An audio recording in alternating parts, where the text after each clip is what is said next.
আসসালামু আলাইকুম। সকলকে আমন্ত্রণ আনন্দ টিভি সংবাদে। আপনাদের সাথে আছি আমি শারমিন মনির। গুলশানের কালাচাঁদপুর ও তেজগাঁওয়ের মোবাইল কোর্ট অভিযান চালিয়ে মাইশা কেয়ার নার্সিং হোম ও তেজগাঁও কলোনি বাজার হকার্স মার্কেটে লাইসেন্সবিহীন অনুমোদনহীন অবৈধভাবে রাখা অক্সিজেন সিলিন্ডার জব্দ করা হয়েছে। র্যাব ৩-এর অ্যাডিশনাল এসপি বিনা রানী দাস ও এএসপি রবিউল ইসলাম এই অভিযানে নেতৃত্ব দেন। আকবর কবিরের ক্যামেরায় বিস্তারিত জানাচ্ছেন জয়নাল আবেদিন। বর্তমানে মানুষ করোনার মহামারী থেকে বাঁচতে প্রাণপণ চেষ্টা করে যাচ্ছে, আর এই সময় কিছু অসাধু ব্যবসায়ী এই মহামারীর সুযোগ নিয়ে জীবন রক্ষাকারী অক্সিজেন লাইসেন্সবিহীন অনুমোদনহীনভাবে অক্সিজেন সিলিন্ডার দ্বিগুণ দামে বিক্রি করে যাচ্ছে। আর এমন গোপন সংবাদের ভিত্তিতে র্যাব ৩-এর নির্বাহী ম্যাজিস্ট্রেট পলাশ কুমার বসু অভিযান চালিয়ে একজনকে বিনাশ্রম ১ বছরের কারাদণ্ড ও ১২ লাখ টাকা জরিমানা করা হয়েছে। আমরা সকালে ভাটারাতে অভিযান চালিয়েছি, সেখানে আমরা দেখেছি ওষুধ প্রশাসন অধিদপ্তরের কোনো প্রকার ড্রাগ লাইসেন্স বলুন অথবা বিস্ফোরক অধিদপ্তরের অনুমোদন বলুন, কোনো প্রকার অনুমোদন নাই। সেখানকার যে মালিক বা এমডি তাকে আমরা ১ বছরের বিনাশ্রম কারাদণ্ড প্রদান করেছি এবং সেখানকার যিনি ম্যানেজার কাম অ্যাকাউন্টেন্ট ছিলেন তাকে আমরা ৪ লক্ষ টাকা জরিমানা করেছি।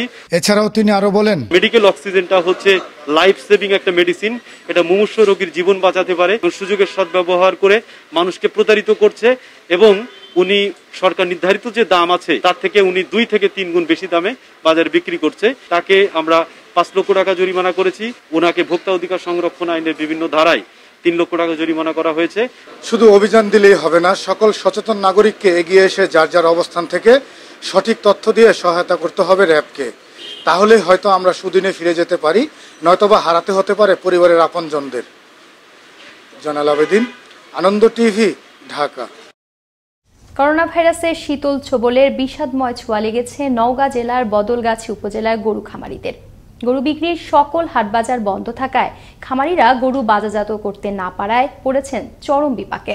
নওগাঁর বদলগাছি থেকে রুবেল হোসেনের পাঠানো তথ্য ভিডিও চিত্রে বিস্তারিত ডেস্ক রিপোর্ট।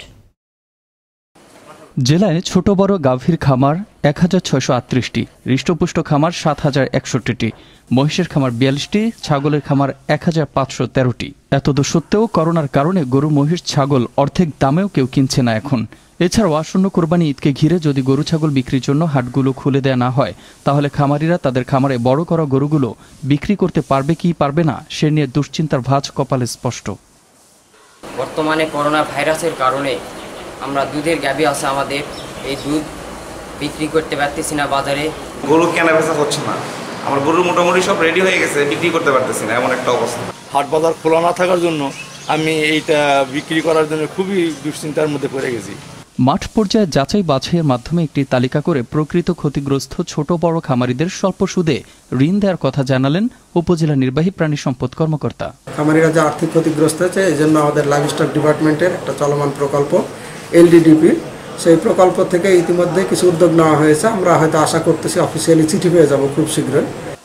বেকারত্ব দূরীকরণে নিজ উদ্যোগে সর্বস্ব বিক্রি করে গড়ে তোলা এই খামার ও খামার সংশ্লিষ্টদের প্রতি সরকারি অনুদান ঋণ সহায়তা বরাদ্দ না হলে নিঃস্ব হতে হবে এমন অসংখ্য খামারিকে, এমনটাই অভিমত সংশ্লিষ্ট পেশার মানুষজনের। Mustafa Kamal Toha, Ananda TV, national desk. Dhaka Aricha মহাসড়কে অবৈধ স্থাপনা উচ্ছেদে মানিকগঞ্জের আরিচা বাস স্ট্যান্ড এলাকায় অভিযান পরিচালনা করেছেন সড়ক ও জনপথ বিভাগ। আজ সকাল 10টা থেকে দুপুর পর্যন্ত সওজ কর্তৃপক্ষ এই অভিযান পরিচালনা করেন। এ সময় শিবালয় থানা পুলিশ সদস্যগণ উপস্থিত ছিলেন।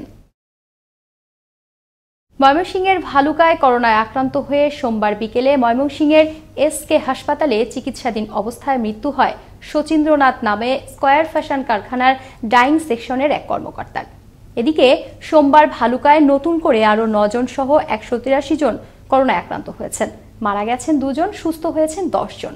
আক্রান্তদের অধিকাংশই কারখানার শ্রমিক। এদিকে হবিরবাড়ি ইউনিয়নকে রেড জোন ঘোষণার সিদ্ধান্ত নেয় প্রশাসন। গাজীপুর সিটি কর্পোরেশনের আওতাধীন 34 নম্বর ওয়ার্ডের মালিকের বাড়ি এলাকার শরীফপুরের রাস্তাটি দীর্ঘদিন ধরে পড়ে আছে বেহাল দশায়। অল্প বৃষ্টিতেই পানি জমে যায় হাঁটু পরিমাণ। দীর্ঘদিন ধরে এই রাস্তার সংস্কার না হয় সৃষ্টি হয়েছে ছোট বড় অসংখ্য গর্তের। সরকারি কয়েকটি প্রতিষ্ঠান ও গার্মেন্টস ফ্যাক্টরির মালামাল বহনে চরম ভোগান্তি পোহাতে হচ্ছে ভুক্তভোগীদের। প্রতিদিনই এখানে ঘটছে ছোট বড় দুর্ঘটনা। করোনা ভাইরাসের সংক্রমণ বৃদ্ধি পাওয়ায় ব্রাহ্মণবাড়িয়া জেলায় 3টি পৌরসভায় নতুন করে চলছে লকডাউন। এগুলো হলো ব্রাহ্মণবাড়িয়া পৌরসভার 4টি এলাকা, কসবা পৌরসভার 4, 5 ও 7 নম্বর ওয়ার্ড, নবীনগরের পৌর এলাকা। এরই মাঝে রেড জোন হিসেবে চিহ্নিত এলাকাগুলোতে শুরু হয়েছে লকডাউন কার্যকর। হবিগঞ্জের মাধবপুরে একটি পুরাতন মোটরসাইকেল ও ভারতীয় গাঁজাসহ 2 পাচারকারীকে আটক করেছে বর্ডার গার্ড বাংলাদেশ।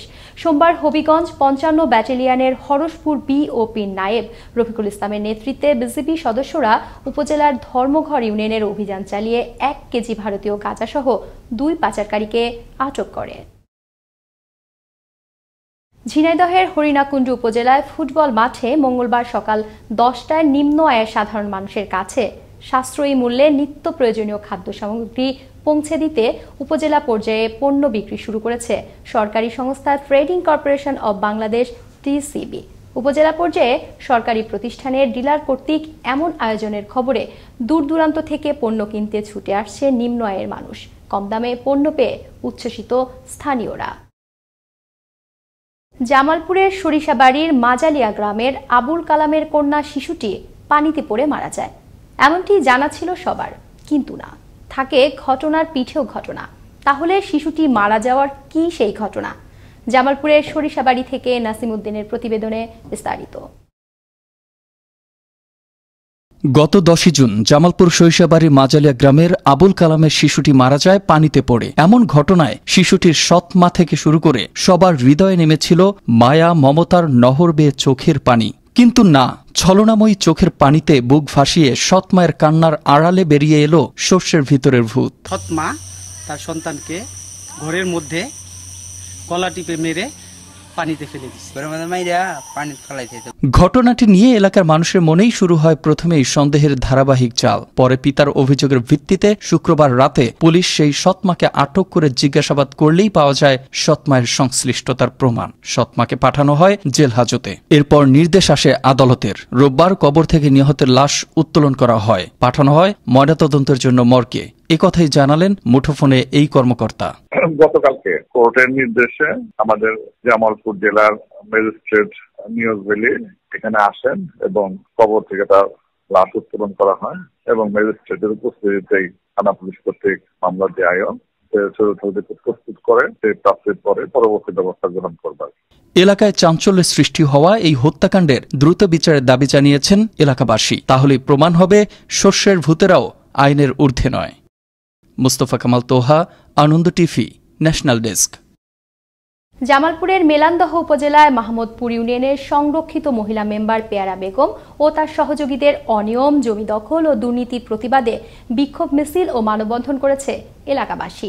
মঙ্গলবার সকালে উপজেলার আজিজপুর এলাকায় ঘণ্টাব্যাপী মানববন্ধনে মহিলা মেম্বারের অনিয়ম দুর্নীতির সুষ্ঠু তদন্ত সাপেক্ষে উপযুক্ত ব্যবস্থা গ্রহণ করতে সংশ্লিষ্ট মহলের সুদৃষ্টি কামনা করেছেন।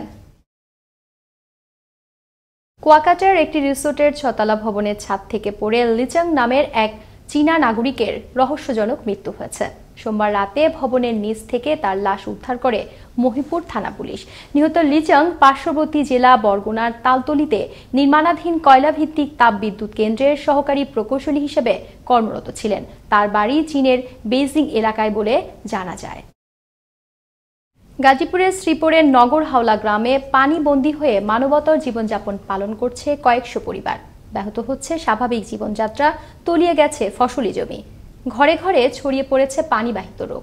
পানিবন্দী দশা থেকে মুক্তি পেতে প্রশাসনের হস্তক্ষেপ কামনা করেছেন ভুক্তভোগীরা। 2020-21 অর্থবছরের বাজেটে বিড়ি শিল্পের উপর বৈষম্যমূলক ট্যাক্স বৃদ্ধির প্রস্তাবের প্রতিবাদে মানববন্ধন করেছে বিড়ি শ্রমিকরা।